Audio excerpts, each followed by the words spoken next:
10 দিনেও নিরসন হয়নি নরসিংদীর গ্যাস সংকট। এতে চরম ভোগান্তিতে পড়েছেন সেখানকার গ্রাহকরা। সকাল থেকে নরসিংদীর সিএনজি পাম্পগুলোর বেশিরভাগ চালু থাকলেও নেই গ্যাসের সরবরাহ। তবুও লাইনে দাঁড়িয়ে অপেক্ষা করছেন চালকরা। দিনের মূল্যবান কর্মঘণ্টা নষ্ট হওয়ায় মেজাজ হারাচ্ছেন অনেকে। সংশ্লিষ্টরা বলছেন, গ্যাসের চাপ কম থাকায় ফিলিং স্টেশনগুলোতে যানবাহনের লাইন দীর্ঘ হচ্ছে।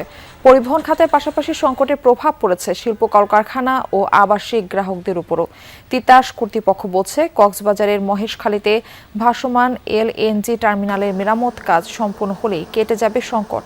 গ্যাস সংকটের কারণে সংসার চলাচল কোনো কষ্ট হয়। গ্যাসে 2-5 ঘন্টা 6 ঘন্টা বসে তাও লাগে। ওই জন্য আমাদের গ্যাসের যে পয়েন্ট 43 টাকা, সেই জায়গায় 50 টাকা করে দিক, তো আমাদের এই ভোগান্তি থেকে মুক্তি দিক। সরকার তো কিছুদিন আগে সংসদে আমাদের জ্বালানি মন্ত্রী মতোই বলছে যে আপনার 2-3 সপ্তাহের মধ্যে এটা হয়ে যাবে, ঠিক হয়ে যাবে।